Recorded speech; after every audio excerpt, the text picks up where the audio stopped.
Yes, I do. I want to maybe challenge our other board members to help on October 7th to go to Challenger and help Upward Bound Desert View and Sunnyside students clean up the area with the kids and do a mosaic project that they're doing. And so you're invited to help out. And I want to also let you know that trees were planted at Santa Clara. 15 of them were planted at Santa Clara to help spruce the place up. And we are going to need water.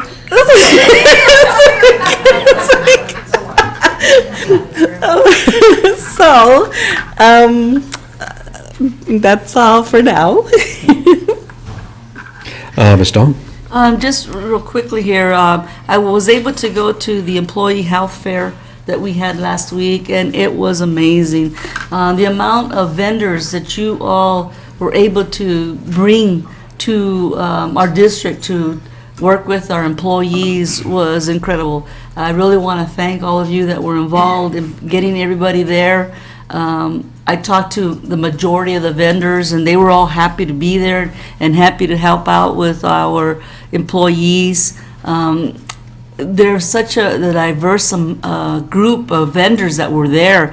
Everybody that you could think of was there, including the dental and the health, but also the ones that are helping the teachers with financial decisions. And it was such a diverse group. It was great. And then seeing all the employees coming and asking questions and talking to people, and the energy in the room was fantastic. And so everybody that was involved in putting that together, I want to thank you. We have such a difficult time in this state when it comes to salaries for our employees, that whenever we can do something extra like this and help them out with all these different areas, that's the kind of things that we need to continue to do and help and work with, housing and health. And there were people there that were different health spas and stuff like that, and they go, well, we're not in this district. I said, well, a lot of our teachers aren't in this district, so I'm sure you're still going to be close to some of them, that kind of thing. So whatever we can do to help our employees, especially with the low salaries that this state forces us to give to our employees, I think it's incredible. And so I want to thank all of you that were involved with putting it all together. I know it was a big task because there were so many vendors, and then getting all the employees down there and stuff. It was a huge task, I'm sure. So I want to thank all of you that did this. It was great. Thank you. Friday night was very difficult to go to the Duel in the Desert. As a board member, you want to support both teams, which makes it impossible when they're playing each other. So I want to congratulate the Jaguars for a win in the Duel in the Desert.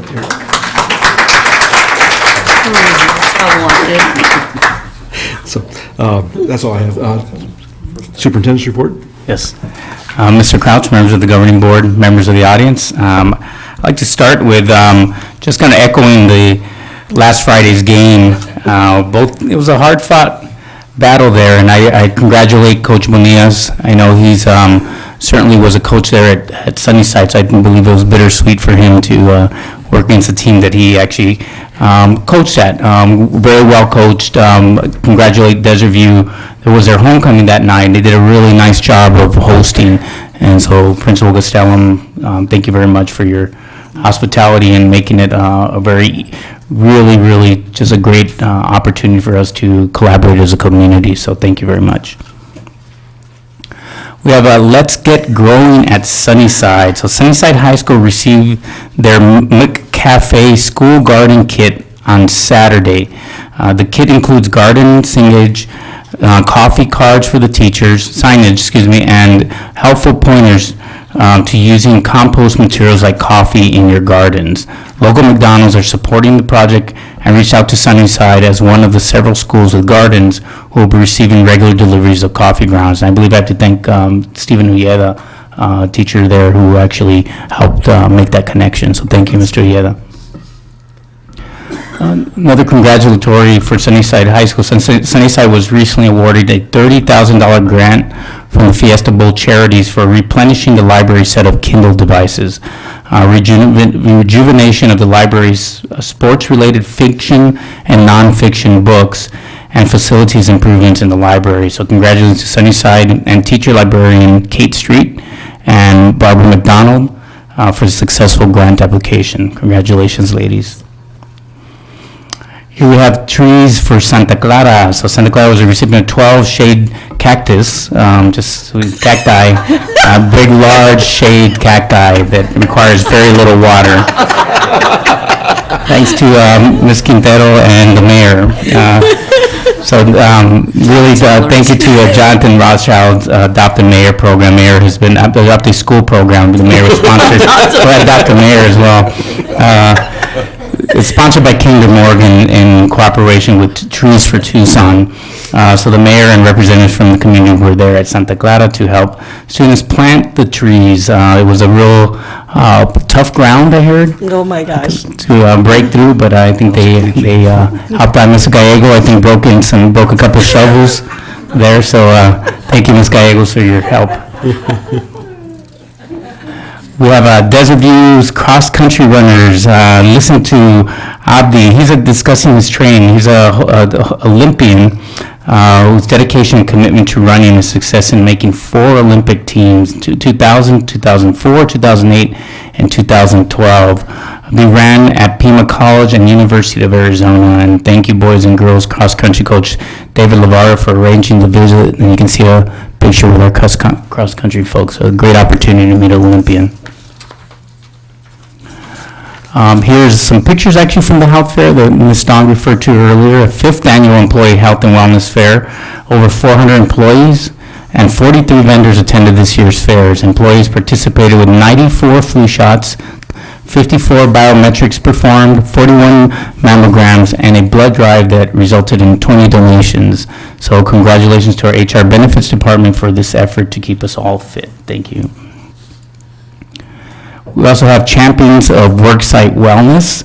Here's our congratulations to Gail Siqueiros, school nurse at Summit View, for her work in promoting the employee wellness program at her school, and Candy Camelot, secretary at Sunnyside High School, for outstanding participating and success in meeting their weight loss goals by eating healthier and exercising. To congratulations to wonderful women. She's at Desert View, sir. At Desert View. Yes, she is at Desert View. So. And finally, we're pleased to announce that Dr. Favela, our very own Dr. Jeannie Favela, has been selected for the 2017 Metropolitan Education Commission Lifetime Achievement Award. You want to stand, Dr. Favela? We can give you a formal thing.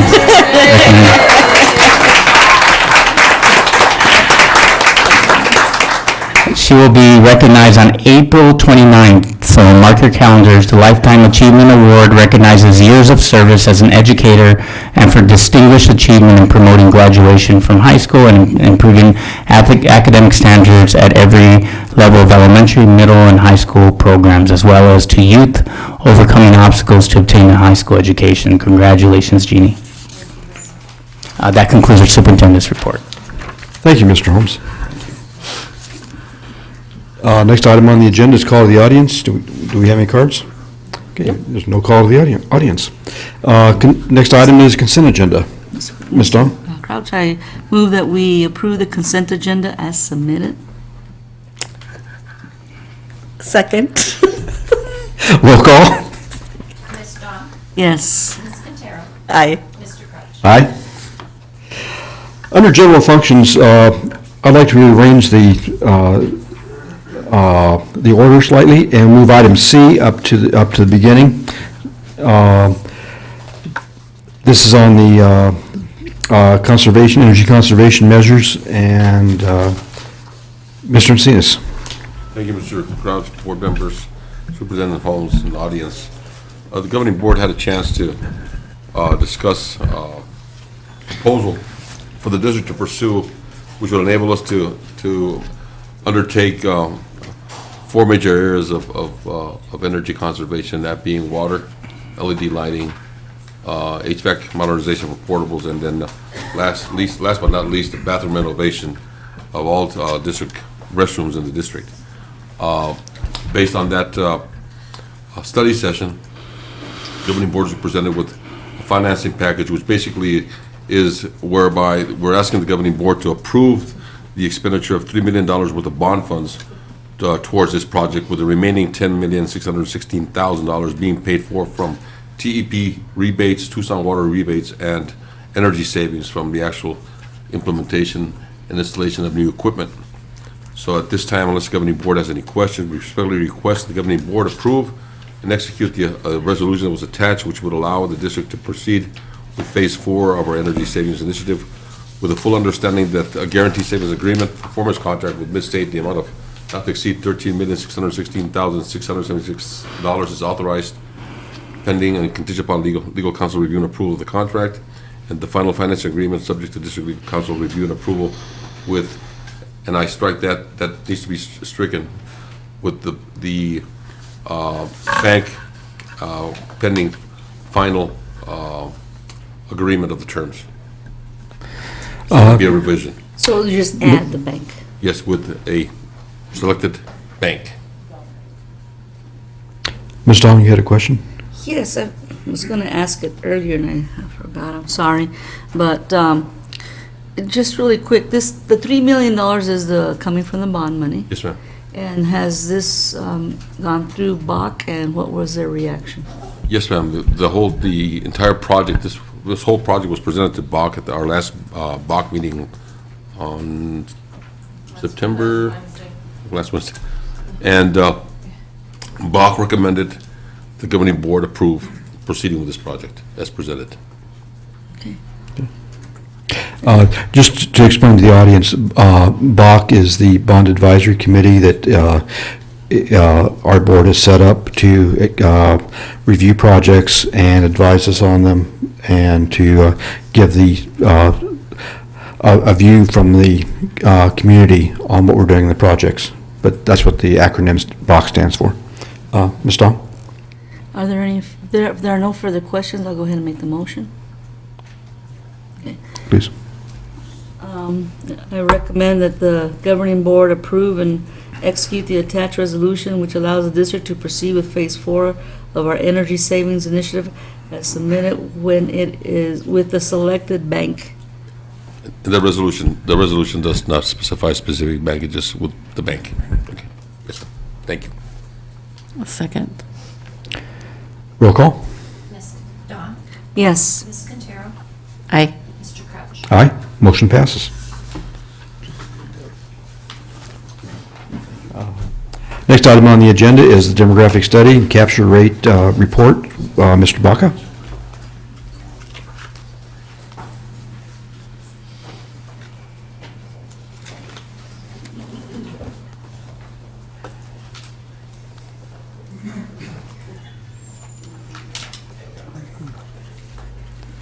Where is he? Did he leave? I'll go ahead and get the agenda item started while we pull Mr. Baca, is that okay? Or we can change, pull We go to item number B up. 2. We can do Since B if we've you'd already like. met. Yeah. Sure. Oh, we'll just do item B next, under the, it's Classroom Site Fund and 301 proposal for 2016, 2017. Dr. Favela? Thank you. Thank you, President Crouch, governing board members, and Superintendent Holmes. This was an item that you received a webinar, for which you received a webinar, and not to belabor the point, we've completed our vote. On the cover sheet, it does say that we had the Classroom Site Fund. If you look at the last slide, I just, to summarize, this is, no, the one with the infographic, that one. So this is basically what it is. You know, we have the 33% that comes off the top, and then the 70 and the 30% was delineated in the item. One has to do with student growth, and the 30% has to do on district growth on AZ merit, whether it was or it wasn't. So it's pretty straightforward. We did get a significant number of affirmative votes. So this is what the statute requires, that we go out to the eligible teachers to provide us with the vote. So if you have, I don't want to belabor it, but if you have any questions, I'd be happy to answer it. We're just asking for approval by the governing board to pass the proposal for the 16-17 CSF proposal. Any questions? Just real Ms. quick, Dawn? because I'm having problems with my technology here a little bit. So just to make absolutely sure here, I'm trying to remember, this went through to also the IBB, and IBB took a look at it. I believe that Dr. Bergman met with SEA leadership and to go over it with them. So wasn't the whole IBB just SEA? When we met for IBB last month, this proposal wasn't developed yet. It was in the works of doing that. We'd meet for IBB this week. And so in order to touch bases with SEA, I met with Ms. Martinez, visited her classroom, reviewed the proposal with her so that she could share it out and answer questions to anybody who may email her or ask her about the proposal that was being moved forward. May I ask her if she had any questions? Yes, you may.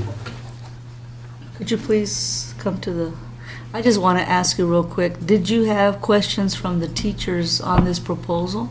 Or comments? We had, I had a couple of emails just helping them understand the different percents and stuff like that, and then with AZ merit, how it would affect them, because they were either A or B, so like, kinder to second grade, we don't take AZ merit, how would that apply for them and stuff? So it was a lot of just making sure that they understood how it worked. A lot of our employees have gone through the 301 already in the past with Exhibit G and all that stuff.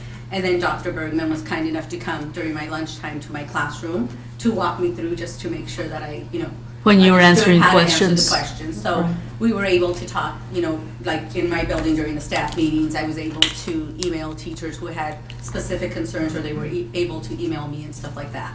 So we answered the questions that were, sent to us. And you feel comfortable with all of it?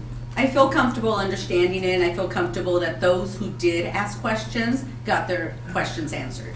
Okay. And it's pretty standard to the past? Yes. I think the only difference is this year we are actually, implementing the AZ merit. Is that what- Yes. I'm sorry. The AZ merit scores, and we hadn't obviously used them before, so this will Right. be the first year that we're going to use it. But I think we feel Until they change that on comfortable us. that it's either growth or no growth. Right. So I think teachers feel comfortable with that overall. Okay, thank you so very much. Appreciate it. Thank you. Mr. Macias? For the record, the dollar amount has increased substantially, a 32% increase over last year. Potentially last year, the amount on the bucket number 2, the maximum amount that somebody could qualify for was $2,240. With this proposal, that amount is going to be $2,960. Good news. Yeah. Good news. And I just want to clarify that what the classroom site fund is referring to the larger bucket. Right. The other two buckets are part of 301, but they are embedded already in other areas that teachers, but they all are supposed to be for compensation. But the proposal is based on that large bucket, and that's how it's broken out. Ms. Dawn? I would recommend approval of the Classroom Site Fund 301 proposal for 2016-2017. I'll second that. Roll call? Ms. Dawn? Yes. Ms. Quintero? Aye. Mr. Crouch? Aye. Motion passes. Next is the demographic study and capture rate report. Mr. Baca?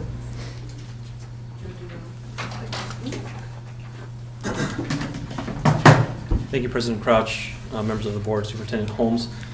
What we'll discuss tonight is an information item as a follow-up to a request from the board for deeper analysis of some of the demographic study data that were presented last May, where we identified the trend of declining enrollment. And as part of that discussion, they also identified a capture rate for that particular year. So what we asked the demographic and planning company to follow up on is look at the capture rate of previous years so we can identify how we are doing in terms of capturing the students who reside within our boundaries. So just for a purpose of clarity and definition, by capture rate, we mean specifically the number of students who live within a particular attendance area, such as Sunnyside's attendance area, how many of those students end up attending a Sunnyside school. So if 20,000 students live in our area and only 16,000 attend our schools, then obviously that's a significant 4,000 student loss, 20% capture rate loss.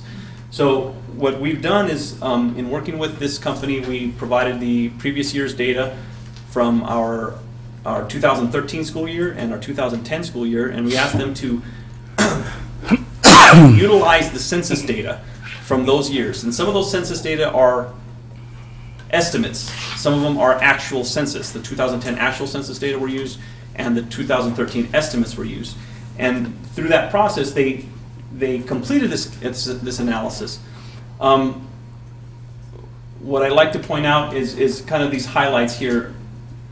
This is, for example, the 2010 estimates. And as you can see, through our K through 6 population, their estimate of 11,033 students, 3 students who live within the Sunnyside attendance boundaries.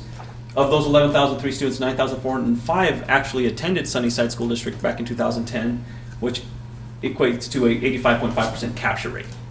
And then you can see how it's broken down along all the other areas.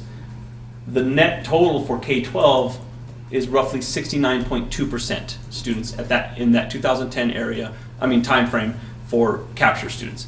I do want to point out that these numbers are estimates in 2 different directions. One from the census is as close to that. Those numbers are estimates, as well as the data that we provided in Sunnyside. That was from a January snapshot of 2010 from our previous student information system. So that data, we have confidence in that. That was 7 years ago now. And we now have, as you'll see as we move along, we have a higher confidence level in our future data sets. I'll jump forward to that next data set, and I'll come back to these graphics in a second to explain those. Go to 2013 data. Oops.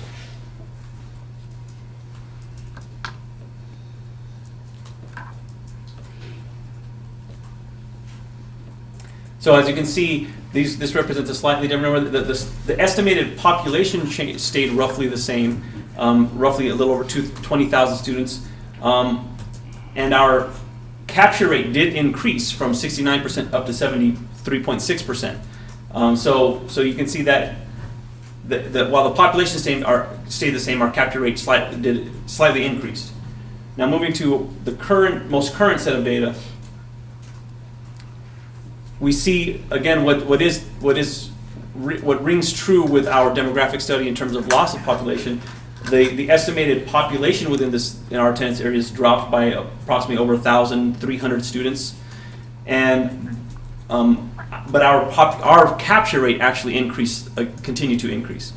So, in conclusion, you can see what the trend is, and as we received and processed these data, it seemed initially at first glance counterintuitive that we would have an increased capture rate yet a decreasing population. Obviously, that increased capture rate doesn't offset the decreasing population, because otherwise we would not have had the student losses. And there's a lot of further analysis that we've completed to think about why that may be the case. It does seem to ring true that the remaining population who have stayed within our area are less likely to seek out other educational opportunities. That may be due to economic reasons, or what we've done is what we realize is as we've obviously seen a decrease in the Sunnyside district population, perhaps those students leaving were those that didn't attend our schools in the beginning, meaning they had no ties to the community to holding them to stay within the community. Therefore, they were attending those schools in the previous years, and when they had an opportunity to move out, they did, and they're no longer attending our schools and no longer. So the remaining population are by a small percentage increase are those that stable population that is committed to attending a Sunnyside school district school. One other, as I mentioned, I'd come back to these charts, and I want to just highlight what they mean. These tables are the individual school by school capture rates. So, but what they capture is roughly what you see in this graphic. You can see each school, and this is elementary only. We don't have the middle schools on this map, but we are getting some follow-up data to explore some information out of those middle schools.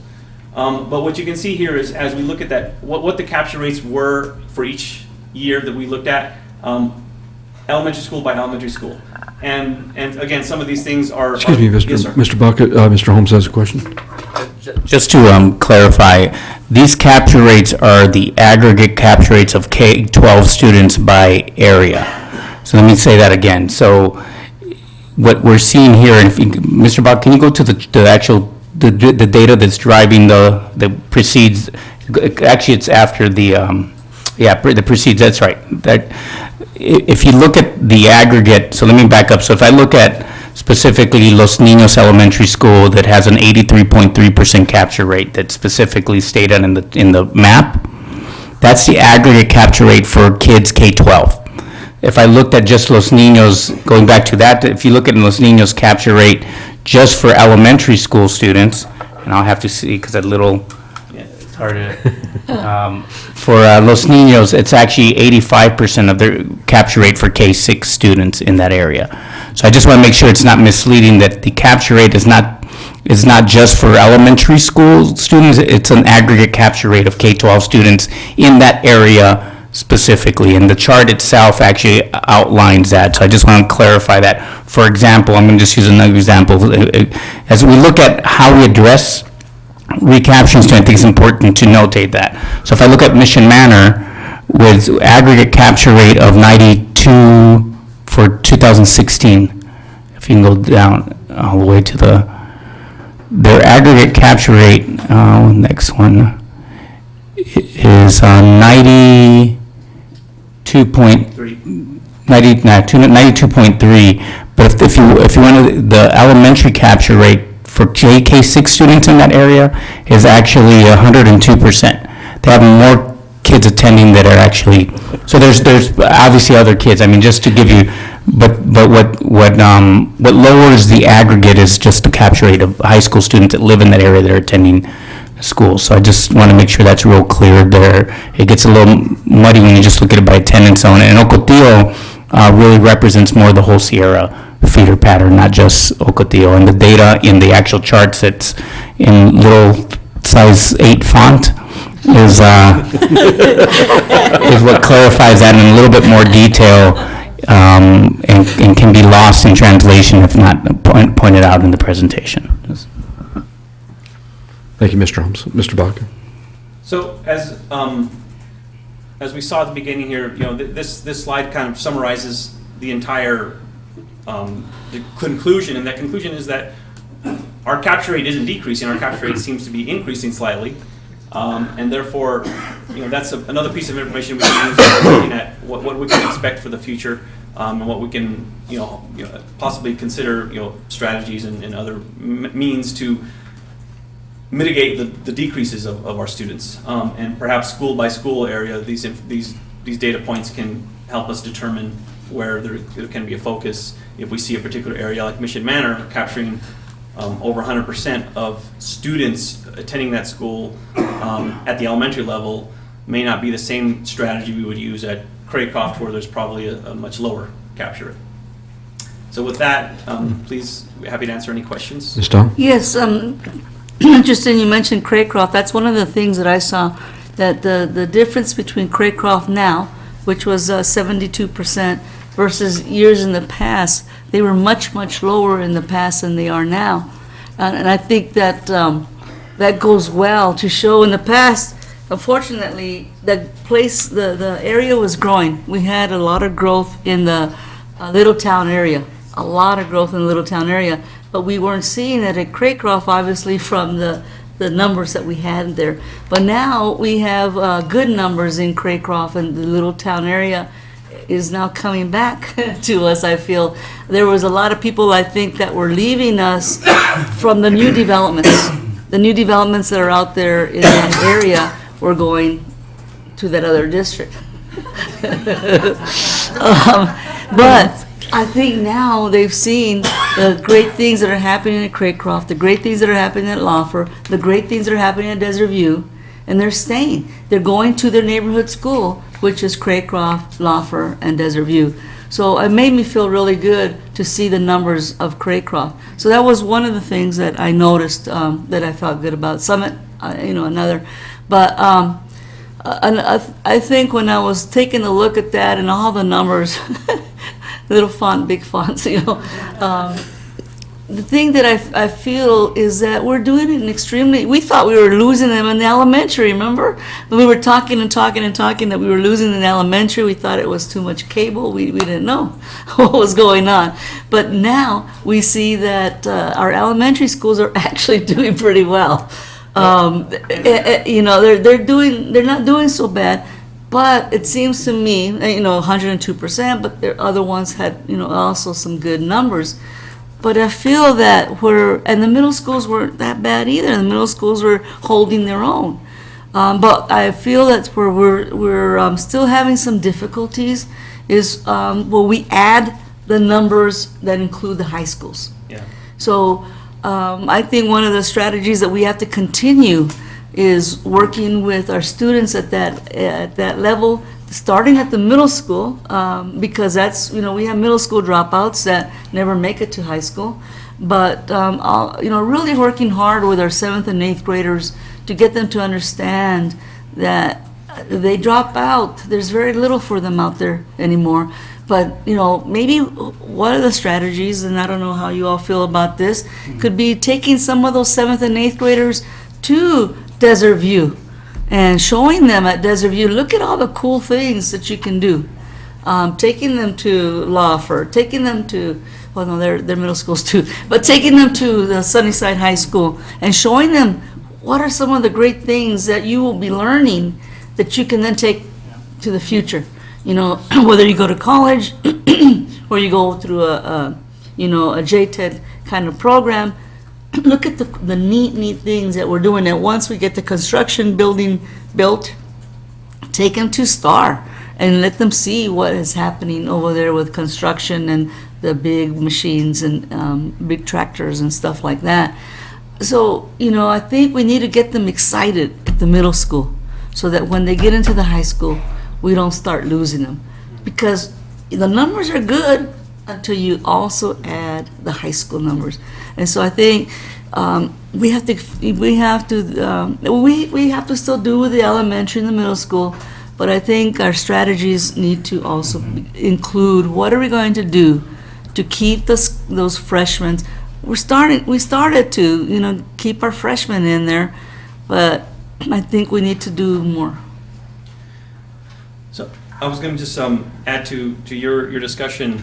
Well, certainly what we learned from this is that we have certain schools, even at the elementary level, that have a high affinity. The population has high affinity to attend that school, and that's a good thing. That's an encouraging thing. But unfortunately, the people who reside in that school, in that boundary, are lower than it was 7 years ago.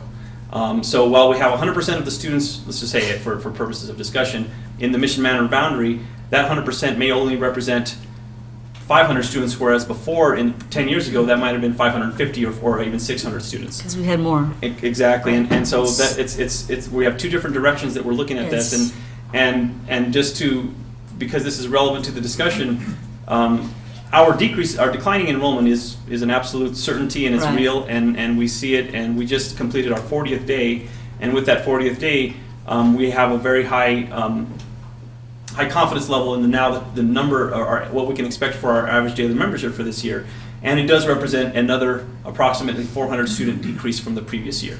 So 400 student ADM decrease. So that means that we're continuing to see that ADM drop. Last year it was about 500 students. This year we're seeing approximately 400, and we have to taken that into consideration as we're preparing our next year's, budgetary process too. So it's interesting pieces of information all connecting together. But the decrease, the declining enrollment is certainly something that we continue to see occurring, even in spite of increase in capture rate. Mr. Baca, I didn't see it in the breakdown, maybe I missed it. The kindergarten rate we seem to have lost more in the kindergarten and first grade areas than in others. Is that so true on the 40th day? And what percentage of capture do we have on that, or do we know? So I don't have. I'll have to look at the exact numbers for the per capture rate, but what I can say with certainty is that our kinder population is lower than it has ever been in the past 6-7 years. And that's kind of what I was trying to describe as an interesting scenario. While we're capturing more of those students, maybe 7 years ago we only captured 65% of 1,500 students. This point we're capturing 80% of 1,000 students. So it still is a net loss, and our capture rate is high at those lower levels, as represented by the elementary level numbers, and we do see certainly the loss of the capture rate occurs once you hit high school level, without question. So our elementary families, if we can kind of draw a generalization, do have an affinity to attend their Sunnyside school. It's at the high school levels where we see the biggest drop off. But yet that's the other point, is that our elementary families are at a lower population than they have been in the last 7 years, and so those two don't make up for each other. Unfortunately, we would like to be, if it was a wash, we wouldn't see any net decrease. We still see that net decrease because our population that has decreased has exceeded the amount of increased capture that has occurred. So do we have anything that explains why that the kindergarten population is lower than in the past? I mean, we've made guesses, but do we have anything that explains that in the study? It was the study that highlighted three primary factors. One is the aging population. Is that our median age has increased significantly over time, and therefore we don't have a lot of young families in our community as we had in the past. So without having those young families, we don't produce the incoming kindergarten students.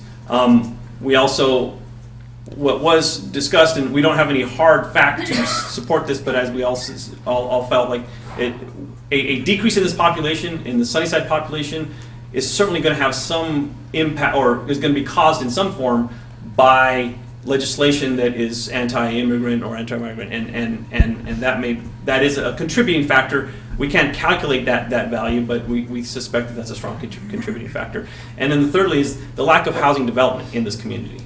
And without any increase in housing, nor has there been any increase in housing development, therefore no incoming families into the community that would produce incoming kindergarten children. And so those three factors combined are really what we've settled on thinking is the primary reason why we see the lowest kinder population in 7 years. Thank you, Mr. Baca. Any other questions? I just had one quick question. Quintero? We have a lot of charter schools that are geared toward the elementary in our neighborhoods, and then they kind of fall off when it gets to middle school and high school. So do you think they're coming back then? So what's interesting is, again, drawing back to the original demographic study, when you look at a different angle of the demographic data have to do, it's similar to capture rate, but it's the cohort year to year net loss. So if you see from grade 1, how many of those grade 1 students ended up matriculating into grade 2 in the same district, and then into grade 3 and grade 4? You see that a slow decrease across all grade levels, all the way through up to 8th grade. It's a slow point, like 0.98%, which means that there's just a small trickle of students leaving the district year to year to year, and then all of a sudden in 9th grade it shoots up. And then it shoots down again at an even steeper curve from 9th through 12th. It's precisely, I think, what you just described. At the high school levels, there are two comprehensive high schools that obviously have a lot of attractive qualities for a comprehensive high school education, that many other competing charter schools, private schools don't have the same gamut of opportunities. And also those charter schools don't, there's not as many competitive opportunities for charter schools at that high school level. So that's why we see that large upswing at the 9th grade level. We see a lot of students coming in. And then they trickle off for a lot of other reasons from 9th to 10th to 12th. So yeah, I think that's definitely a factor.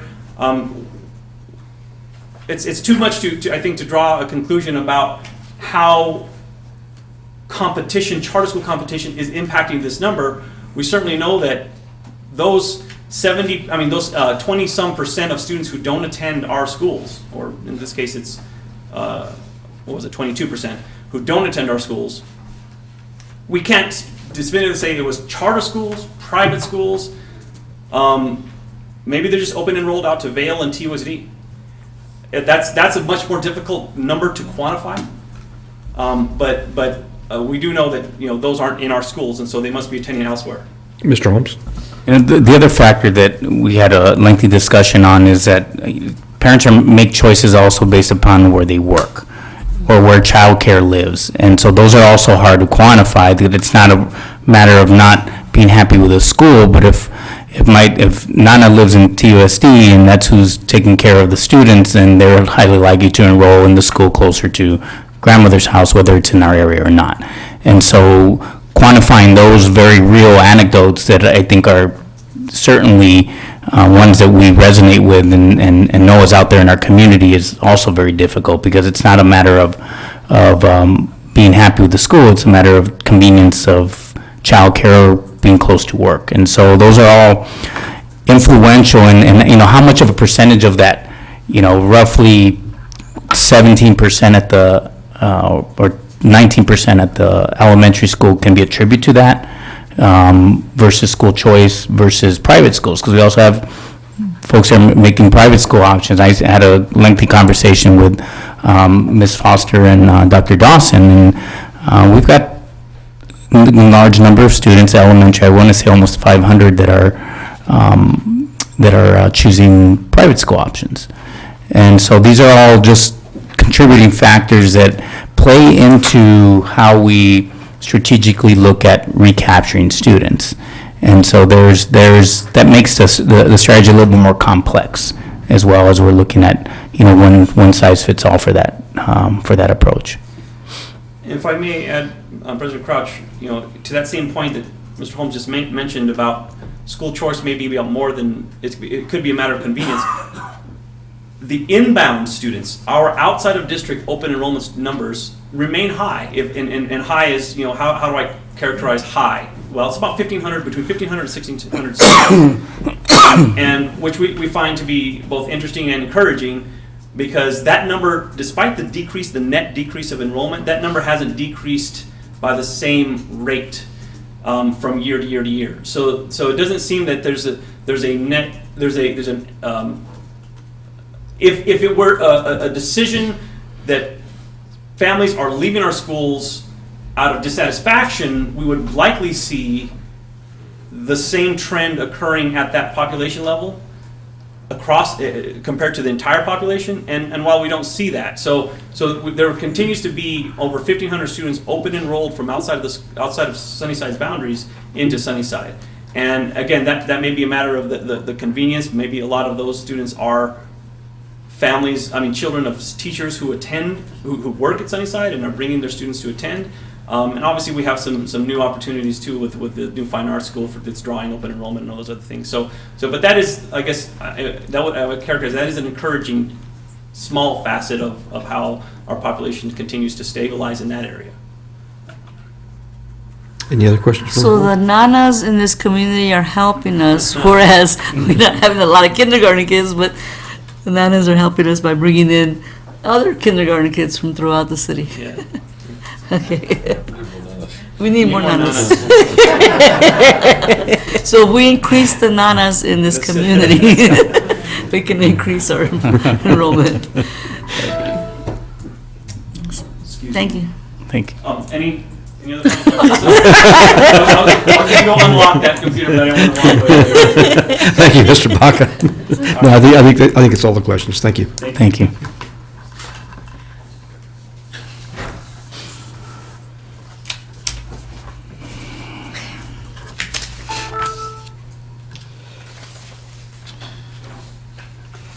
Next on the agenda is the AZ Merit 2015-2016 results. Dr. Benton?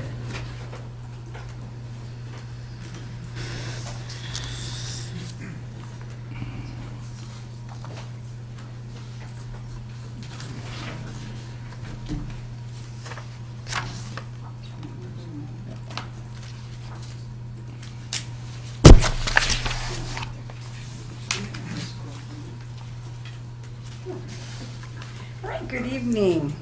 Sorry. Good evening, President Crouch, Governing Board members, Superintendent Holmes. ADE finally released the AZ Merit data. It's been quite the long wait, but we wanted to take this opportunity to just sort of review and touch on some of the high points and pieces. And at a later date, we want to take the opportunity to show you how our new data warehousing dashboard system, Schoolzilla, will also help us with not just AZ Merit data, but interim data and all those pieces. So just to give you a little taste of ahead. All right, so the first chart that you see is aggregate. It's all those grade levels combined for ELA and for math, not separated out. And a comparison of us, you see Sunnyside there, shows you Arizona's state data. It shows you some of the neighboring school districts and the changes between the 15 school year and the 16 school year. One of the things that I want to draw your attention to on this is when you look at that minimally proficient category, that is that category that we want to see decreasing. We want less and less students in that category. And in comparison to our neighbors, we have that's an area that we've made some stronger gains. We're beginning to gain there, is to really start reducing that number of minimally proficient. When you go across the categories, we're headed in the right direction. Of course, not as big of jumps as we want at that time, but the trend is all in the right direction. Our proficient and highly proficient numbers grow. Partially proficient, as long as you're seeing the minimally proficient go down and the proficient and the highly proficient go up, then you want to see what you see there, which is that decrease in the partially proficient. So from a trend place, we're beginning to see, just 2 years of data in, what that looks like overall. You see it similarly in ELA and math. The trend reflects itself in both. And I'm going to go through some of these. I know you have many graphics in there. We're going to spend just a little bit of time, but we can stop and go as you want, because I know there's multiple pages to this. Let's see if I can control this. Here we go. Oh, no, I cannot. Can I just arrow here? Yeah, there we go. I can control the arrow much better. I want to just tell you what you have here, and then we'll stop at one of the different ones of these, because you see a couple of these that look very similarly. That's because they're just different views for you to look at. This particular one that shows you here is what we did, is select some schools that are similar to ours, that are sort of like schools, so that we have a point of comparison. What you see here is an alphabetical listing. So what's easier to look at, I'm going to ask you to, if you go down a little bit more, you see something similar here, but it's sorted by ELA, and then the next one is sorted by math. But if you keep going to the next comparison, the reason I will spend a little bit of time on this one is it shows basically the same data, but they're rank ordered. But this one shows you that presented free and reduced lunch. That column that's on there that gives you an idea of why we selected some of these schools to compare ourselves to. Because what we really wanted to see is what do we look like in comparison to other schools that look like us.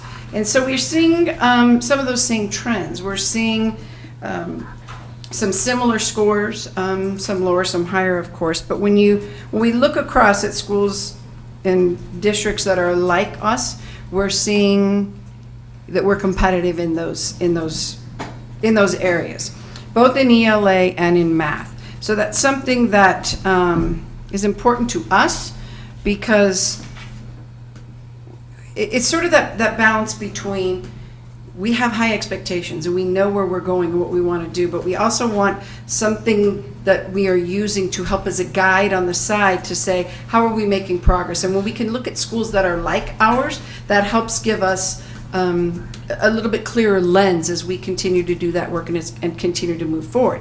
It also works from that networking place as we see schools or districts, in particular schools or grade levels that are like ours, or that they see like us, then that becomes that networking that goes beyond just our district walls to say, what's working? What are you doing that's working? What are we doing that's working? So that we begin to have those conversations. We do look at this information at a grade level as well, and when you look at it at the grain of a grade level, you see some real similarities in the ups and downs in some of those like schools. The next, I believe that one is a font of 6, so just to stay in theme here. Mr. Bunker, what? The next. Yeah. So the next,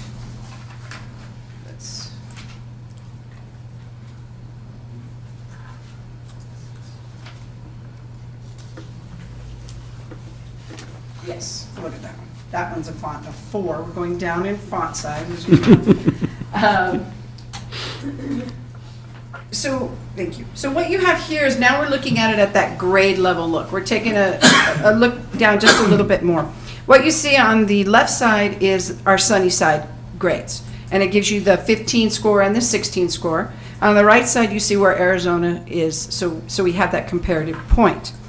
One of the things that, as you look at this, and I'll just tell you so you don't have to sit there and do the math, when you look at the grade level growth between year 2015 and 2016, in 3rd grade ELA, we had growth of 6, the state had growth of 1.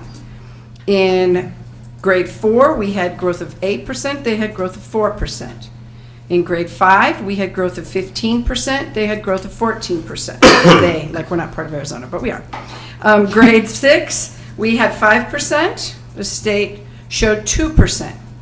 Grade 7, we showed 9%, the state showed 8%. Grade 8, we showed 2%, the state lost 2%. Grade 9, we showed 8%, Arizona showed 8% as well. In grade 10, we showed 3%, the state lost 3%. In grade 11, we showed 4%, and in grade 11 in the state, it was flat. So in all areas in ELA, we had a greater percentage of growth than Arizona did. Similarly, in math, in grade 3, we had 2%, the state had 4%. Grade 4, we had 10%, the state had 3%. Grade 5, 8% for us, state 6%. Grade 6, 11% growth for us, the state at 6%. Grade 7 at 3%, for the state it was flat. Grade 8 is a negative 11, we lost 11%, the state lost 8%. The reason that number shows like that in the state and for us is the first year that AZ Merit was given, 2015, 8th graders had to, if they were enrolled in algebra, they had to take both tests. Yes. So they took the 8th grade test and they took algebra. Well, those are typically your highest scoring students, which is why they're in algebra. So their scores lifted the 8th grade aggregate scores. In this current year, which is better for kids, they only took the one test that they were enrolled in. So those kids that took algebra did not take the 8th grade test. So that's why you saw that in both the state and in our data. In Algebra 1, we showed 5% growth, as did the state.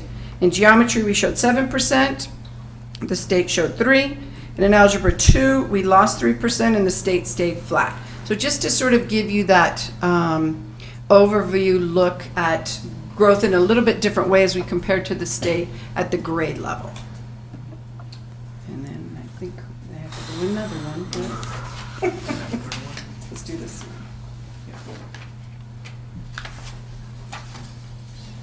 This one for a second. Okay. This one's a larger font, easier to read. When you go across this just shows you that percent of change with some of our neighboring districts. So change in ELA at 7%, Vail at 9% was a high there. And in math, our percent change to the positive of 4%, which was the highest in our neighboring districts that are there. What I think, and then the last visual that you have on there is just another look at the ELA third grade level breakdown by state and by district. What I think the takeaways for us are in this piece is we have movement in the right direction. That's a good thing, really good thing. But we need to push that curve. You know, we need that curve to be a J curve where we are moving our students along at a rapid rate. Because we know, we talked about this before, that AZ Merit is not the end. That is a measure that's here. But producing students that are college and career ready is that's our real measure. So we want to make sure that we're using this, and we're getting the results that we need, that we can have some confidence as we create those profiles of our students as they move. I think the big takeaway for us is Tier 1 instruction. What is happening with all students in instruction? For some time, we spend a lot of time in interventions. But when you have 80%, 70% of students who are not meeting, that's not an intervention. That's a Tier 1 first instruction. So that's where we need to focus our work and our time. What does that mean? That means for us, that's much more about us, the adults, and less about the kids. So in that piece, in that place, it means we need to take the time to really fine-tune instruction. That means teacher support that includes planning and that work around planning, with a great focus on really unwrapping those standards so that we can ensure that instruction really meets the level of rigor that the standard calls for. And I think that's been an aha as we spend time around, as we look at the work. If we don't understand the standard deeply and where it fits in that progression, then we may miss it on the level of rigor. And then you see it something like that reflected in those results. So we need to really focus on that and provide the time and say, what does that look like as we plan that? We've made some adjustments in curriculum. We know we continue to refine Springboard in grades 6 through 12. The push on writing, I think we're going to begin to see that pay off as we move through. We have a new curriculum in K-5. Our teachers are doing a phenomenal job really working hard and engaging deeply, looking at that. They're giving us great feedback. We're passing that feedback along. We're able to make those changes. In math, we continue to refine at the elementary. In middle school, remember, we are beginning new work that's more aligned with the way that the standards are asking kids to think about math, and beginning our work to look at what happens with high school next year and how do we refine that curriculum and make choices there. Working with our science and social studies to really do two things: to support content knowledge, because that's important for our kids. We know that that's been missing because AIMS sort of took over everything, but to really build back that content knowledge.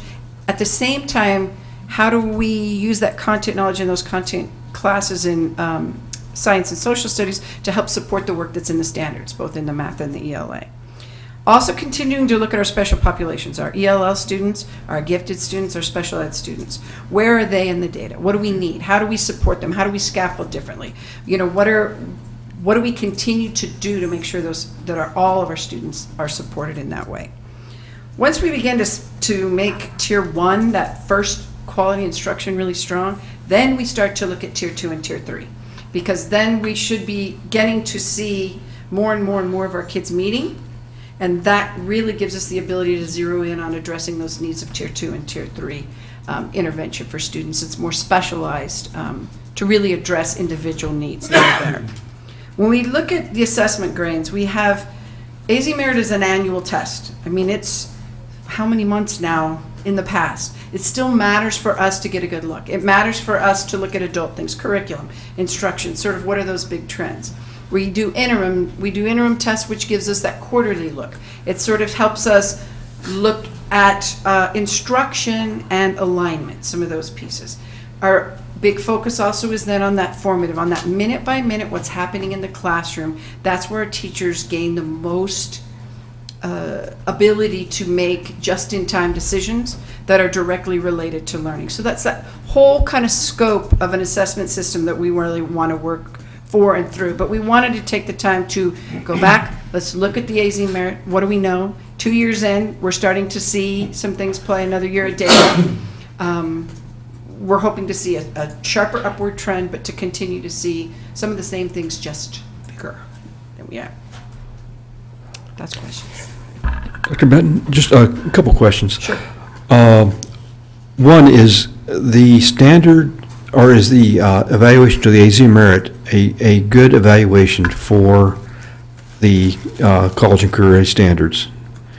I guess I'll just ask that as first question. You know,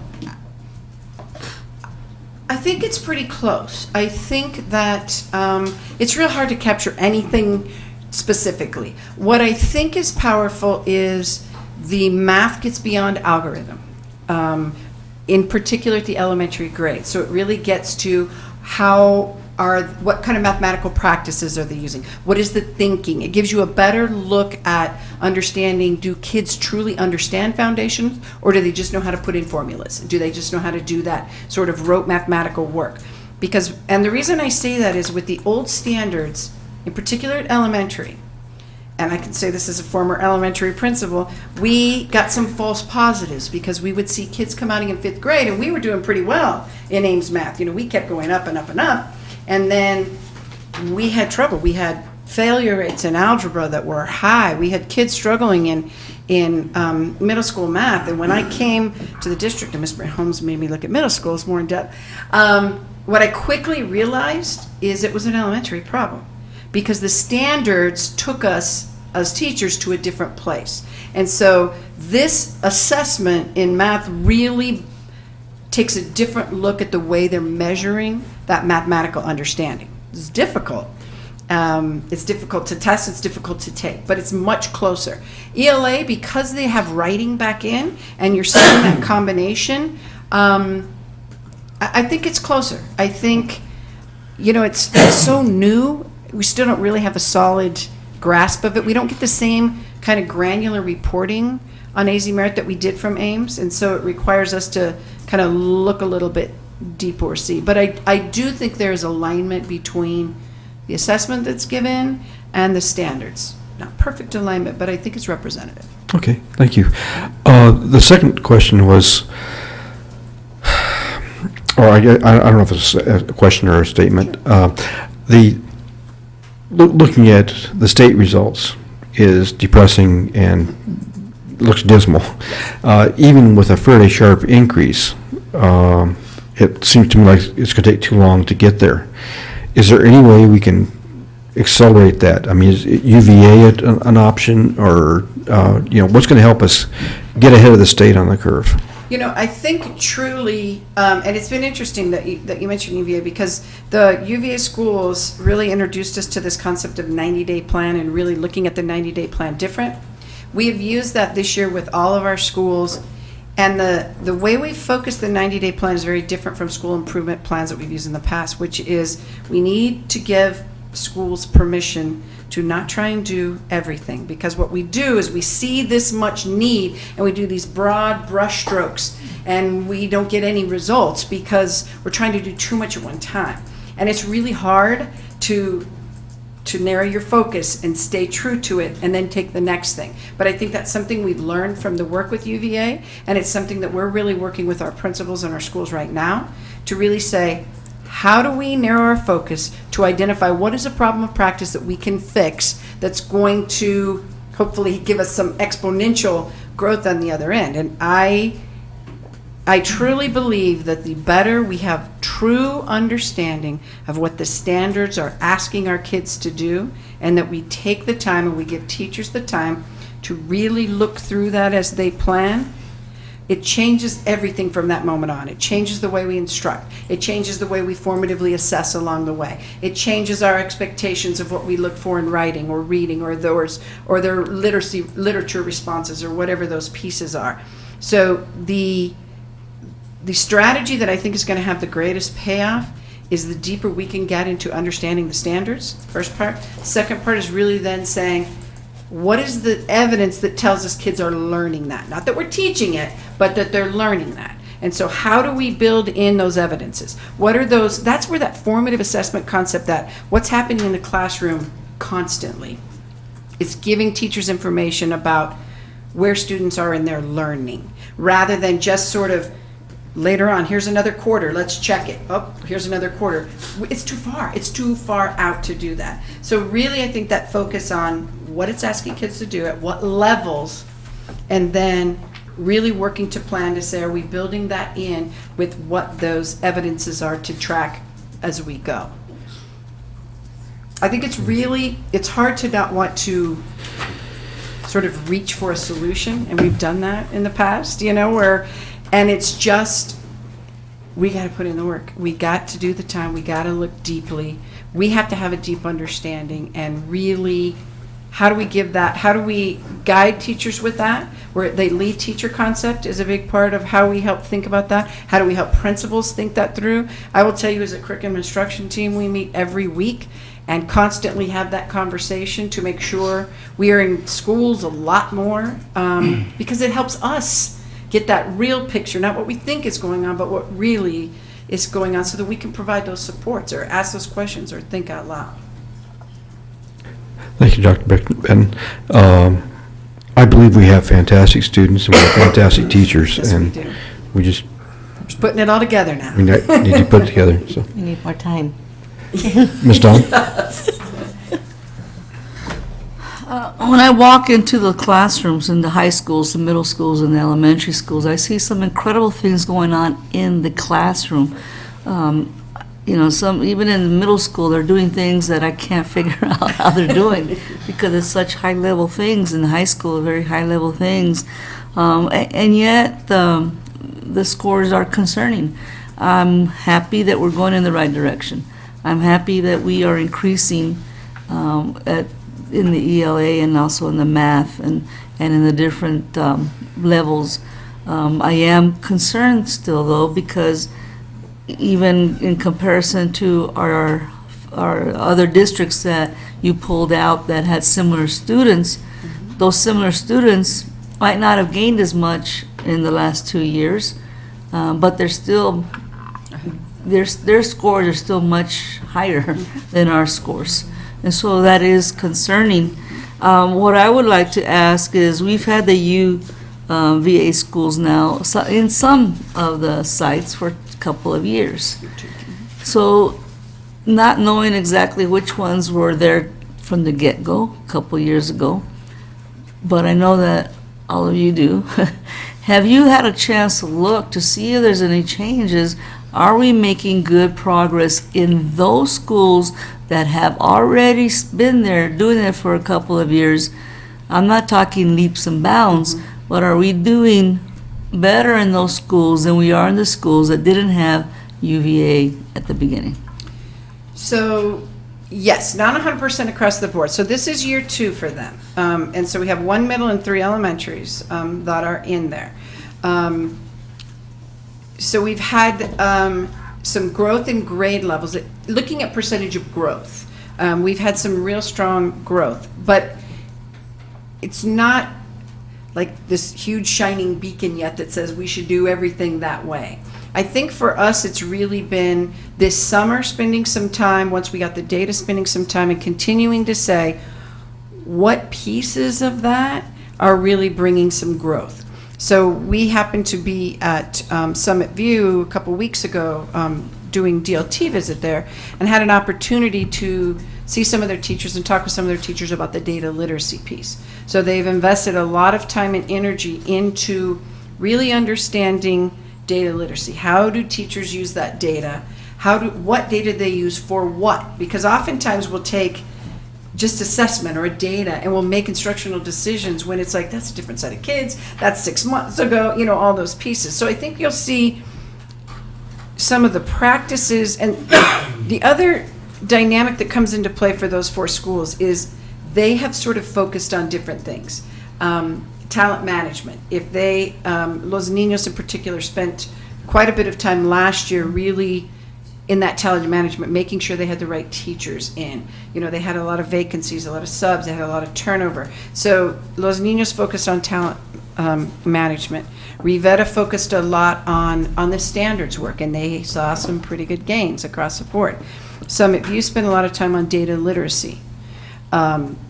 Challenger spent a lot of time on what is that instructional infrastructure? Thank you. I couldn't think of the word. Thank you. The instructional infrastructure piece, and what are those systems and parts that they're putting in play? So having a year in, we're beginning to see that. When we talk to those leaders now, they're really approaching the work differently. So I'm real anxious to see those at the end of this next year, so they'll have 2 full years in to see what we see, because the purpose of UVA is really that leadership change. And what do we start to see? Are those leaders thinking about the work differently?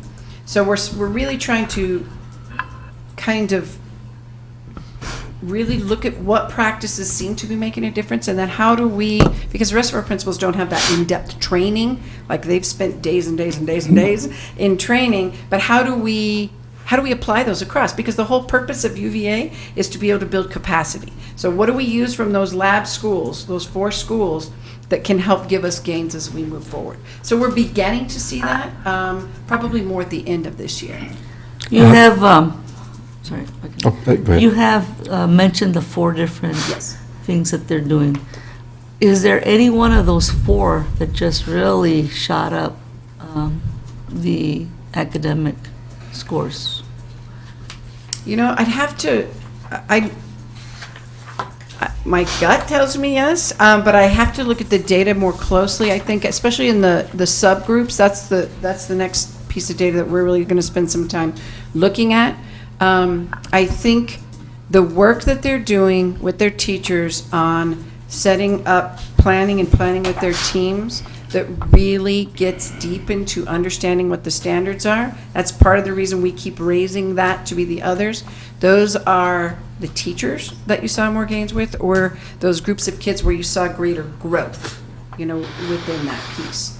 The struggle there is, if you don't have the talent management part down yet, if you don't have a solid staff, you can't just jump to that. You got to do those pieces in that work. But I think regardless of where schools are, that is a piece that we're seeing surface in almost all.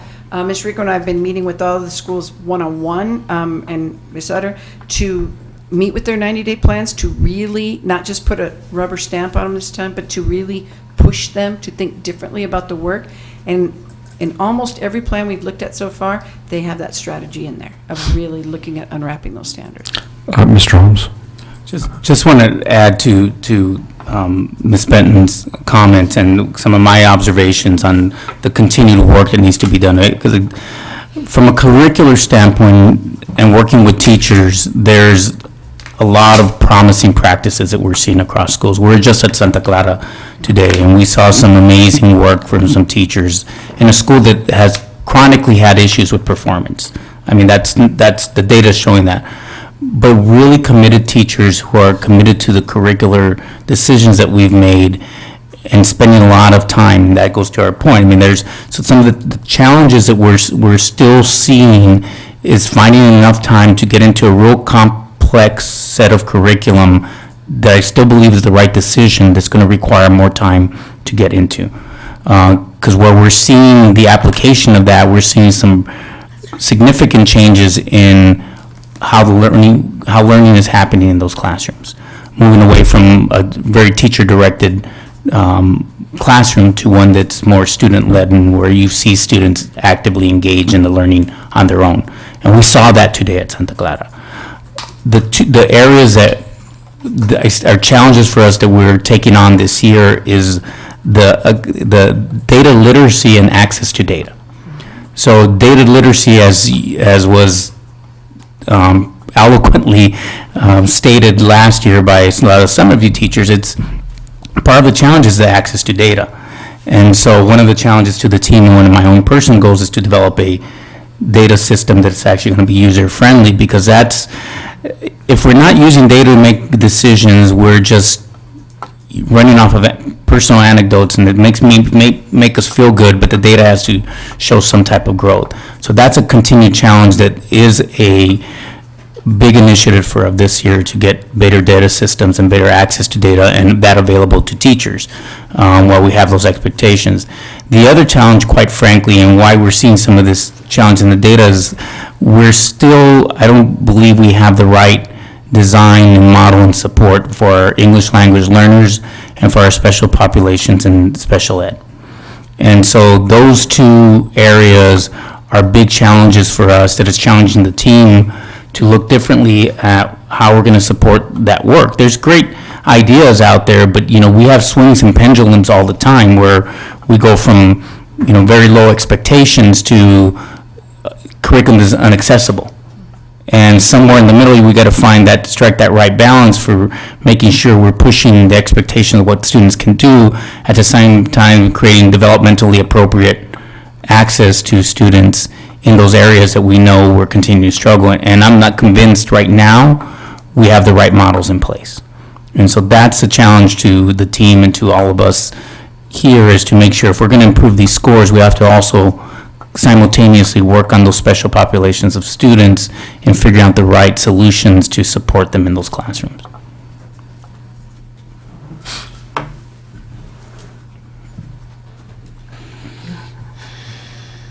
Any other questions? Sad. Thank you, Dr. Ben.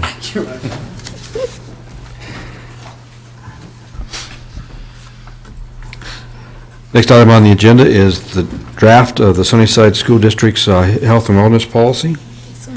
Dr. Favela? Challenge.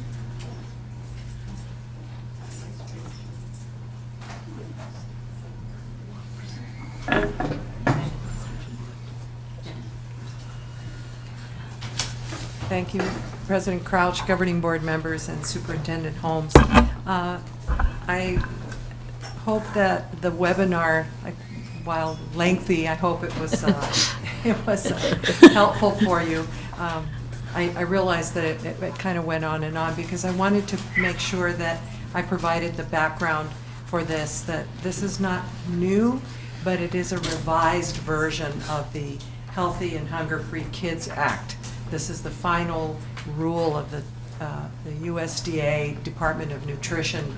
And so I just wanted to make sure that I included all the components. This, again, is a mandate, an albeit unfunded mandate, but many of the items that are covered in this draft are already taking place to a certain extent. We just have to become a little bit more robust in how we monitor them and take care of them. So it has to do with nutrition, physical activity, and those areas. So we've talked about these before, what these are. And so I just wanted to make sure that I gave you the opportunity to ask any questions that you might have based on my lengthy, I'm kind of strolling through these because some of these are new. But one of the major things that you heard in the past, we've had health and wellness policy in our district for many years.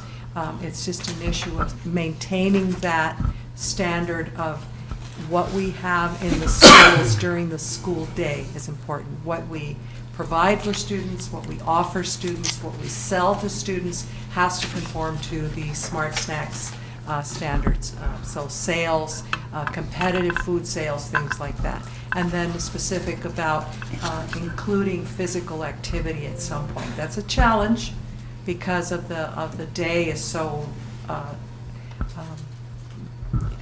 stacked full of things that people have to do. But we were at Santa Clara to talk about what we did today is that we saw that the students at Santa Clara have the opportunity, they have a walking club in the morning. And so in that nice big playground that they have, students walk, and now parents are starting to join them. So that's one way to think out of the box in terms of how schools can provide physical activity. There's lots of different ways. So those are the major areas. An unfunded mandate, but I think we're already on the right track of doing a great deal. Mr. Holmes? Dr. Viola, can you, just because there's a lot here, can you walk us through the timeline that you have to get this final approval and input over time, so there's clarity? Because I know this is just one big swoop overview, but I know you have a specific process that you're looking at over the next few months to actually seek more input and actually bring back a final approval of this policy. I think that's in the somewhere in one of these slides. I won't find it right away. Oh, here it is that what I'm bringing you today is an information item. This is the first read of a policy that's revised. It's the old JL that we have in place right now. We're just revising it, and it's based on the template for model school policy. So the revision is already inclusive of all of these requirements. And so what the final rule requires is that we not only have this revision, but that we include our stakeholders as well. And so that we have a district wellness policy, so a district wellness committee, and so that I've sent out the wellness policy to the schools, the draft, and then we're going to recruit. We have a wellness coordinator at every school, but also recruit other people that can include parents as well, and students, if certainly we'd like to have students join us, as well as organizations out there like Pima County Health Department has also said that they would be part of our district wellness committee. We're meeting on October 26th from 4 to 5 in the Palo Verde Portable, and so I'll be sending out a save the date to schools to have them join us. So that's one of the requirements. As you can see, all of the requirements in this final rule, we have to comply with those by June 30th, 2017. So by the end of this fiscal year, we have to have these things in place, which means that we would have gotten input, we would have shared it with schools, and we have things in place. And we've had the cooperation of many of our schools. Luckily, we had that PEP grant that really set the stage for many things that we already enjoy. It's just a matter of being consistent. You know, we're used to having, maybe in the past, it was used to, okay, we're going to have a birthday party. Parents can bring a whole big tray of cupcakes. Well, that may be wonderful, but it's not something that complies with smart snacks. There are many that do. And so we have to work with schools to make sure that we're not using food as a reward. Always, so here's a cookie, you did well, here's a cookie, or take it away. If you misbehave, we take that cookie away. Or punish with exercise, take a lap, for punishments, or saying you're not going to go to PE today because you have to serve detention or whatever. So those are the kinds of things we have to show that we have shared, we have to document, we have to keep greater documentation about what we've done.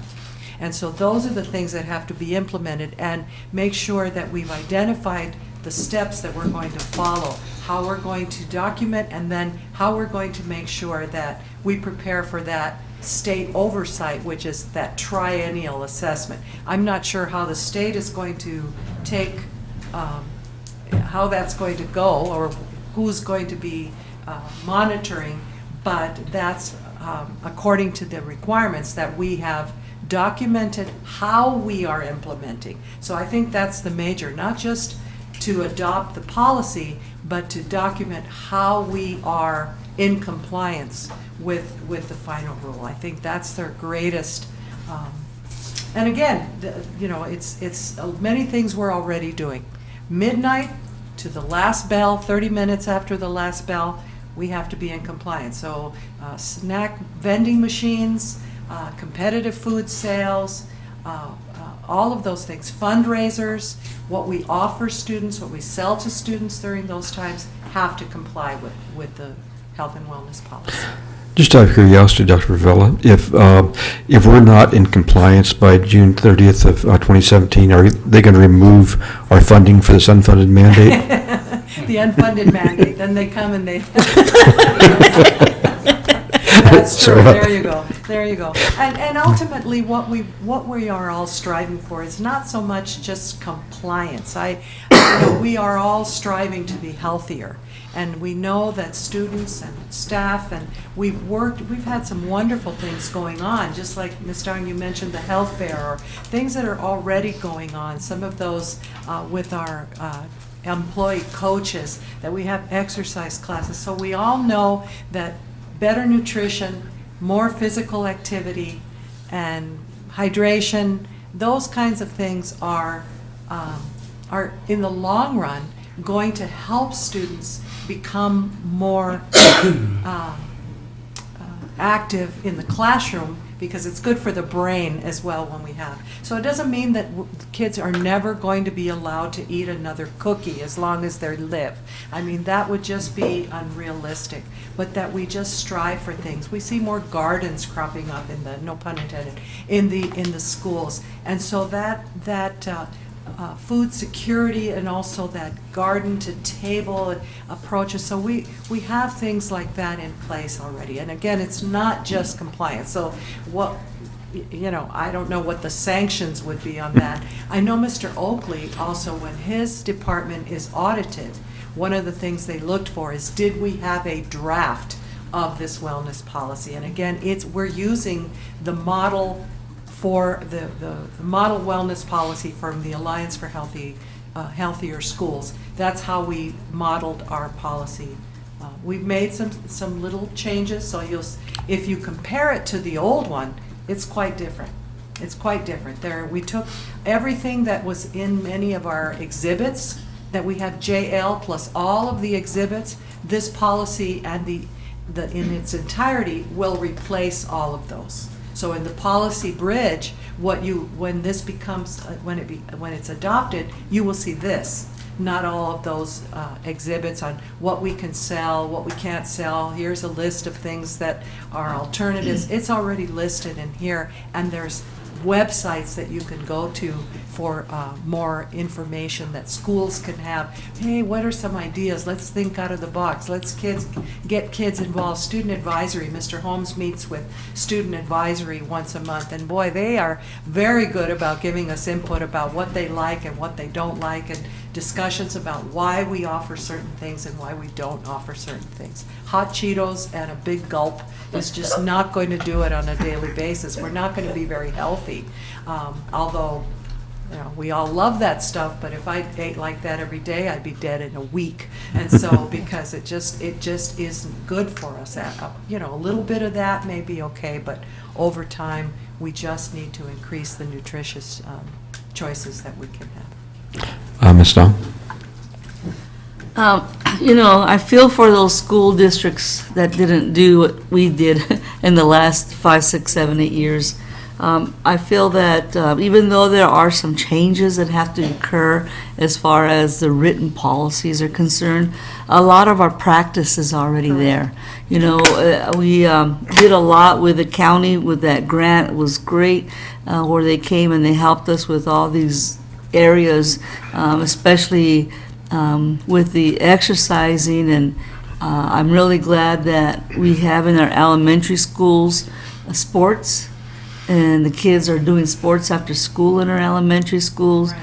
I'm glad that we have it in our middle schools and we didn't take it out. I know when we were asked to cut funds that there was a possibility of cutting middle school after school sports, and I am glad that we didn't take that step.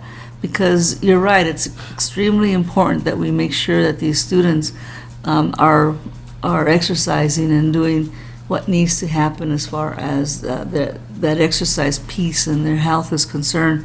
When Southwest came in and now under the direction of Mr. Oakley, we've been really lucky to have a lot of very healthy foods.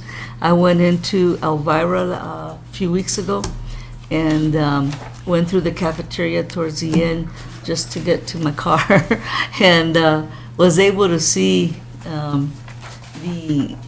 the food that was out there and the really neat carts that they have with all the vegetables and all that good food that was there.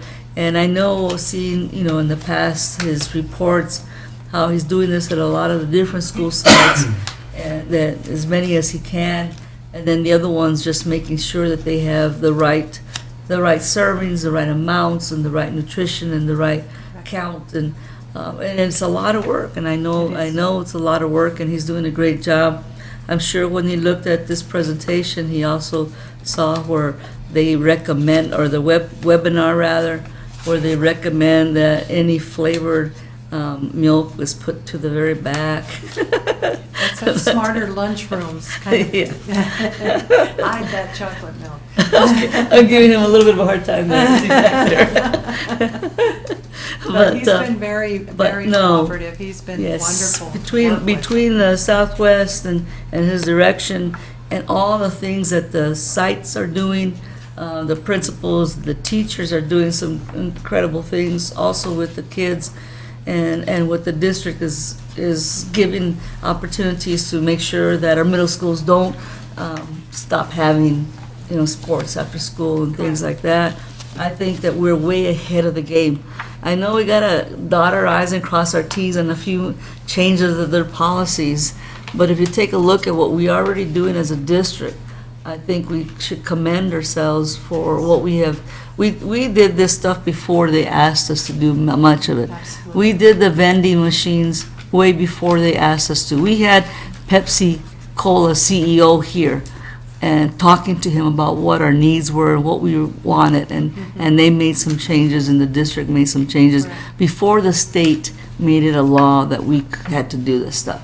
So we've been proactive, we've been ahead of the game, and through your leadership and the district's leadership, we've been able to, I think, making sure, and not just because of policy, but because it's the right thing to do.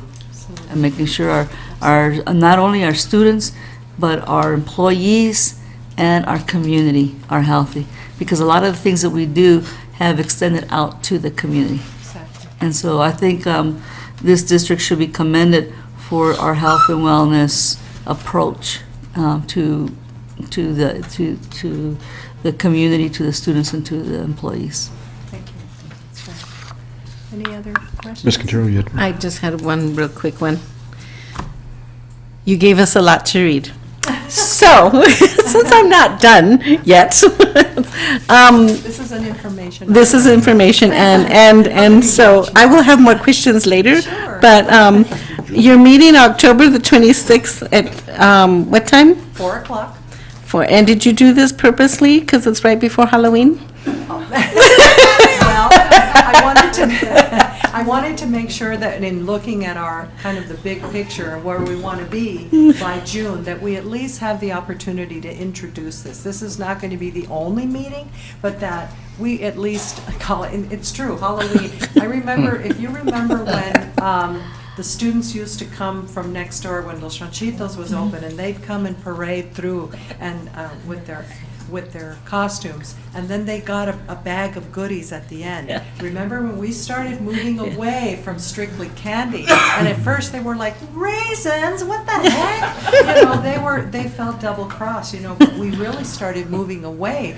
Those snacks that they got were really much different than just a big old handful of candy, but they were really things that could be tasty.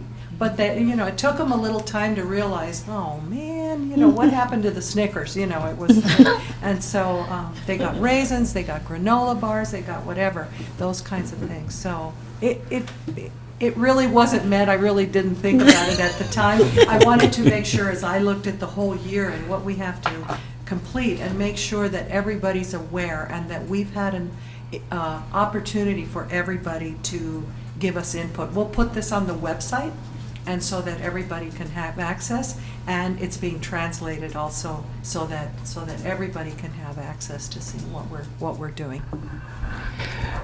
Dr. Favela, I'd like to see that we continue our community schools initiative where we started teaching some of the parents and just the community in general how to do healthier cooking, healthier habits overall, as we started at Apollo. So Absolutely, that kitchen is still there. They use it during the day for students, and also we have the Grow to Be Fit organization. Canyon They Ranch. have activities on certain Saturdays where they have food demonstrations. So we want to do more of that. The students have the opportunity to say, not everything that's healthy has to taste like cardboard. You know, some things do. But we all are trying to, make sure that sugar, the sugar and the non-healthy kinds of things are, but that's true. That is absolutely a place. We already have a beautiful kitchen there that we can enhance. and the more we teach the parents, the more our students will, or sometimes the students will teach the parents. That's true. And there are ways to incorporate the culture and the traditions of the families, that the kinds of foods that we all grew up with. There's a way to look at them and to make them more healthy, because there are many areas in the cuisine there that can be made healthy if you just kind of adjust some of the ingredients. So, yes, absolutely, we're on a good place. We're on a good path, literally. And I think that our teachers and our administrators recognize that. We just have to make a few tweaks, like lock up those vending machines during the school day so that kids don't have access to snacks that are not in compliance with the healthy, smart snacks standards. Thank you, Dr. Favela. Thank you. Next item on the agenda is the 2015-16 Annual Financial Report. Mr. Encinas. Thank you, Mr. Crouch, board members, Superintendent Holmes. Tonight we're asking the governing board to approve the 2015-16 annual financial report. Attached to the board agenda item are a lot of graphs and information that hopefully you've had a chance to review. One of the things that I'd like to point out, though, is the fact that our 2015-16 budget, actual budget, was smaller than prior years, basically as a result of the gradual loss of the override, gradual decline of our ADM, and then the state's lack of support for K-12 education has contributed to that reduced budget amounts. Fortunately, though, with passage of 1, 2, 3, we're looking forward to an upswing in our budget in that regard. Unless the governing board has any questions regarding any of the items on the AFR, the annual financial report, would ask the governing board to approve the annual financial report as submitted. Are there any questions? Mr. Terrell? Well, I'll be honest, I didn't finish reading everything. So how bad is it if we Well, have this till the next time, or do we have to do We it need to this- have it done today, because the today? statute requires us to submit the AFR to them by on or before October 15th. Our next board meeting is October 25th, so we need to have the governing board approve it tonight. You can continue to ask them questions. We'll bring it back. Okay. If your concern is regarding any item, by all means, we'll have this as an item for discussion at the next board meeting on the 25th. We'll do that. Okay. One thing I'd like to point out to the governing board at this point, that one of the attachments shows the 2010 to 2016 expenditures and comparison of M&O expenditures. One of the things that might, glare out at you is certain increases in certain areas and decreases in others. Ones that I'd like to address right now is the one under student support expenditures, which is a second line item, function number 2100. It appears that we had a $1,149,000 decrease in instructional support for students. That is directly related to the fact that we changed the funding for our counselors at the elementary and middle schools from M&O to title.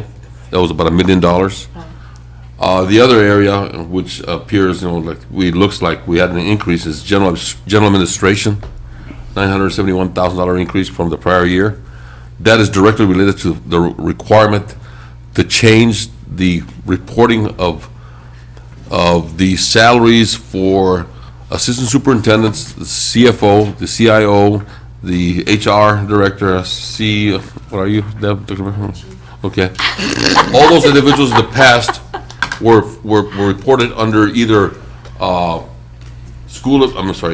support physical and/or support students.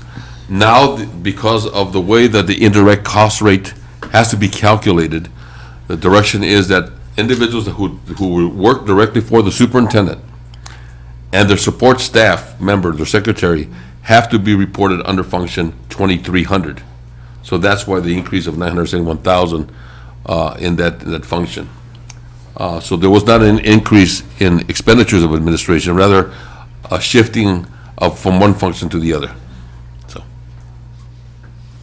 Was that just the state's way of trying to make it look like the Well, it's the state's school way of- districts are spending more money on administration versus students? well, it would appear that way. It also it reduces our calculation for being able to charge indirect cost rate to federal and state funds, federal funds. In other words, the 2500 function, which is the IT, the finance, the HR, those are overhead charges that we were able to figure out or include in the calculation for the indirect cost rate to be charged to federal funds. They pulled out those expenses of those individuals, so you have to reduce your rate. So you won't charge that much to the federal funds. So it was a way of appearing to reduce the indirect cost rate charged to federal funds. Other than that, I'm glad to report to the governing board that the budget balance carry forward is over $4 million. Going into this coming year, it appears that we'll be doing well for the coming year in terms of the increases and decreases that were made. So from that regard, I would ask the governing board to approve the AFR as submitted. Mr. Holmes? Just want to clarify, there's also categorical, category of support students, where you see a decrease of over $1 million. That was counselors. Counselors being moved into Title I surge. Remember, this is showing the budget from last year, not moving into this year's budget. Ms. Stone? I move that we approve the 2015-2016 annual financial report as submitted. Second. Roll call? Ms. Dawn? Yes. Ms. Quintero? Aye. Mr. Crouch? Aye. And I will have this as a discussion item for the governing board at the next board meeting. Okay, Thanks. Thank you, Mr. Encinas. thank you. Next item on the agenda is Enterprise Resource Planning, or ERP, update. Mr. Encinas and Mr. Kimek. Yes, thank you, Mr. Crouch, board members, and Superintendent Holmes. You know, after you had approved the contract for us to go out and buy the ERP from Tyler Technologies, which was over $500,000, we decided we want our attorneys to look at it first, to make sure the contract was right and stuff. And our attorney found some things that you know what happens when two attorneys talk to each other from different sides. It took about a week and a half for them to come to an area where we really felt comfortable signing the contract. So we signed the contract, and the first thing we did was we had a kickoff meeting between Tyler Technologies and the head of the departments of IT, HR, and the business department. And so what happened was we got together and they came to us and we had a phone conference call. They wanted to know the different softwares we have coming in and the different platforms in our IT department. And, okay. And so what happened is we decided to, they asked us, one of the things they asked us was they needed a project manager. And based on how other districts did it, the person was myself. So that's what we decided to do. I would be the project manager for this, to make the selection and be the liaison between everybody. One of the other things they wanted us to do was provide them with a schedule of the district's schedule and vacation schedules, and so that when they did the planning and did everything else, our people would be there, and so we get the most maximization on it. So we got the schedules and everything, we sent it to them. And so one of the last things they did was the projected timelines. And so if you look up there, you'll see that we're looking at late October, early November to get it started. July 6th will be the first accounts payable check. The first check will be July 7th. The electronic PARs will get going in May. April, May we'll actually get the system rolling and get going. And our big projection is July 1st, 2017 to go live. Short and sweet. We're real excited. We're very excited. They told us that one of their team members is a Sunnyside graduate, and she's very excited to come back to the school system and be involved with it. So we're all happy for that too. Is there any questions or anything? Any questions from the board? Good short report. That's why I am. That's what businessmen do. Bottom line, right there. Bottom line. Mr. Holmes? Just for clarity, because as soon as the consultant comes on board, I believe our expectations have a little bit more detail Yes, well, yes. right, related to kind of implementation and what that's going to look Right, like. that's the next thing. They're working on the schedule and the timelines based on our district schedule calendar and our vacation leave for all of our employees in IT, business, and HR. Because there will be significant amount of training involved, of personnel in the HR office and the business office, well, district-wide, I mean, because it impacts everybody in this, so there'll be a schedule for that. And then there's actually inputting the software and things like that too. So, they're working on it right now. There they have it. So that's where we're at. Dr. Bergman? And I just wanted to share that all the departments who are involved in the push of moving this forward, one of the things we wanted to be sure of is that they understand the commitment behind what it is each of them are going to be required to contribute because of the timeline and how we want to move it forward. And I know in HR and benefits, and I can say the same thing for Hector's department, is everybody understanding why they need to be attentive, they need to participate in the training, and that we have to work collaboratively as a group to move it forward. Because as you know, and we shared this with you, we're going to be doing some dual work for a while until we roll over to July 1, where it's all the new system. And the training will be done at Los Ranchitos in the training lab over there. Nice. Good luck. Oh, we're looking forward to it. I'm real excited. We're going to go from the old ages to new ages now. We're looking forward to it. Ms. Dawn? For me, it's kind of like the construction going on right now at Ajo and Irvington. It's a mess, and it's causing us a lot of delays and a lot of grief for now. But in the end of the day, it's going to be so much better, and it'll really make everything run smoother and more efficiently. Well, let me just tell you, we had the AG's office notify us that they wanted to see some reports because, they're coming in to do the performance audit. They said, we want the visions reports of this, and this, and of course, we're the 7% of school district that doesn't have it in the state. So we had to tell them, well, we don't have that, but we'll have to figure out something else to give you on our app there. So, and we've had that happen. We've had different places like that, and the auditors tell us, all you gotta do is go in visions do it. We said, we don't have visions, so it'll be nice. It'll be nice. Thank you. Thank you very much.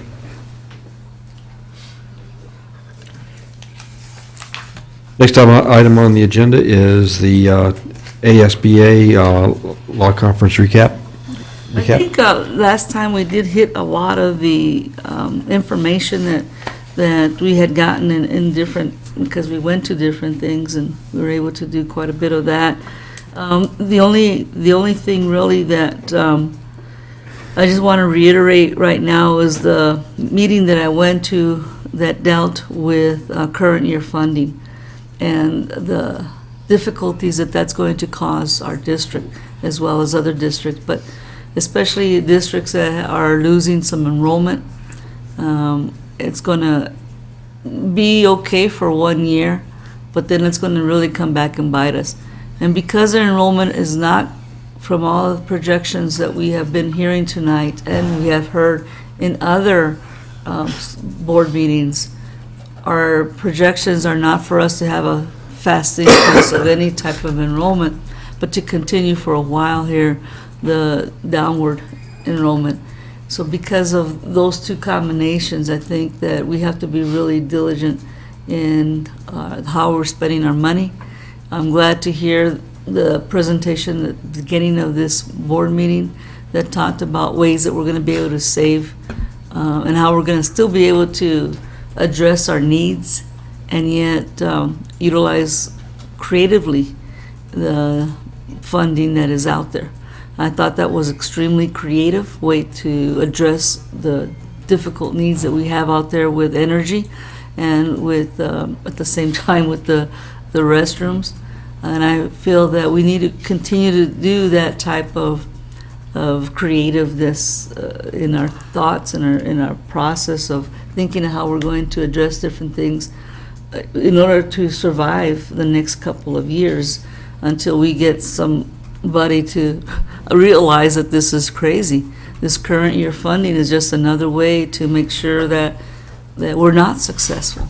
And hopefully we can get some people at the legislature to really start to rethink or else to change the legislature so that they can take a look at what current year funding is going to do to the districts, especially districts like ours that are already having a difficult time financially.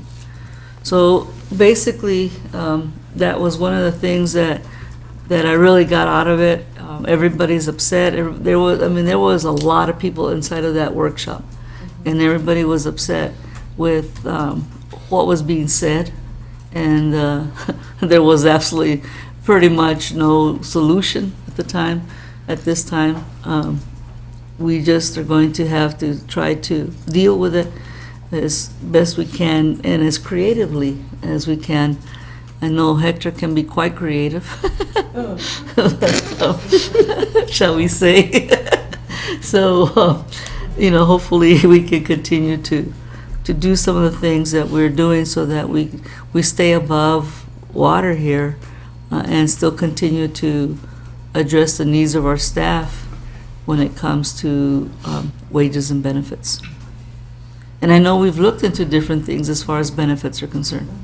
And so looking at that creatively, I think will really help us because we need to make sure that all of our employees' health and wellness, that we have the right benefits that they can all participate in. So, Any other information from ASBA? I think I said everything I needed to say last time. So, next item on the agenda is requests for future agenda items.